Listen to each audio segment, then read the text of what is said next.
চানখার পুলে ৬ হত্যা, ৮ জনের বিরুদ্ধে অষ্টম দিনের সাক্ষ্যগ্রহণ আজ। জুলাই-আগস্ট আন্দোলনে রাজধানীর চানখার পুলে ৬ জনকে হত্যার ঘটনায় মানবতাবিরোধী অপরাধের মামলায় ডিএমপির সাবেক কমিশনার হাবিবুর রহমানসহ ৮ জনের বিরুদ্ধে অষ্টম দিনের সাক্ষ্যগ্রহণ হবে আজ।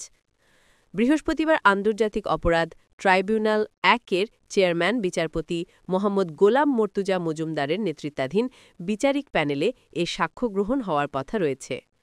এর আগে ১৮ সেপ্টেম্বর সাক্ষ্যগ্রহণ হওয়ার কথা ছিল, তবে শেখ হাসিনার মামলায় সাক্ষ্যগ্রহণ চলায় প্রসিকিউশনের আবেদনের পরিপ্রেক্ষিতে আজকের দিন ধার্য করেন ট্রাইব্যুনাল। এদিন দুজন সাক্ষী সাক্ষ্য দেবেন বলে জানিয়েছে প্রসিকিউশন। মেঘনা থেকে অবৈধভাবে বালু উত্তোলন বন্ধে মুন্সিগঞ্জের ডিসিকে লিগ্যাল নোটিস। গত ১৪ আগস্ট সপ্তম দিনের মতো সাক্ষ্য দিয়েছেন ৩ জন।